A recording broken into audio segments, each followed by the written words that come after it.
Hello friends, स्वागत है आपका मैथमेटिकल पाठशाला में। फ्रेंड्स, अब हम अगला क्वेश्चन करते हैं। The function f of x y is equal to x cube plus 2xy plus y cube has a saddle point at. आपको चार ऑप्शंस दिए गए। तो फ्रेंड्स, ये बहुत ही स्टैंडर्ड क्वेश्चन है। हम सैडल पॉइंट का फॉर्मूला याद रखते हैं कि AC माइनस बी स्क्वायर अगर लेस देन 0 है तो वो सैडल पॉइंट बन जाता है। ए क्या होता है del two F over del x two, C क्या होता है del two F over del Y two, और बी क्या होता है del two F over del x del Y.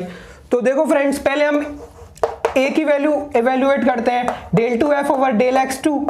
तो जब आप f को with respect to x partially differentiate करोगे तो आपको क्या मिलेगा, del F over del x की वैल्यू कितनी हो जाएगी 3x स्क्वायर प्लस y तो कांस्टेंट है, तो 2xy का विद रेस्पेक्ट टू x क्या डिफरेंशिएशन होगा।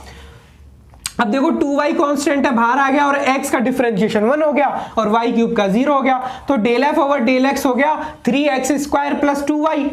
तो del two F over del x two क्या हो जाएगा, इसको वापस x के रेस्पेक्ट में पार्शियली डिफरेंशिएट करो 6x।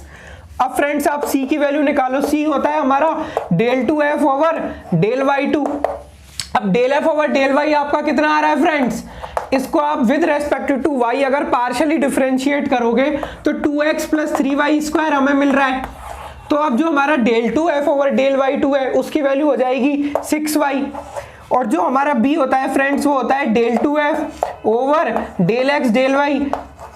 तो अगर आप इसे y के रेस्पेक्ट में पार्शियली डिफरेंशिएट करोगे तो हमारा आंसर कितना आएगा 2, या फिर आप इसे x के रेस्पेक्ट में पार्शियली डिफरेंशिएट कर दो तो भी हमारा आंसर 2 आएगा। तो यानी कि हमारे लिए b की वैल्यू हो जाएगी 2। अब आप AC minus B square evaluate करो तो 6x into 6y minus B square यानी माइनस 2 का स्क्वायर।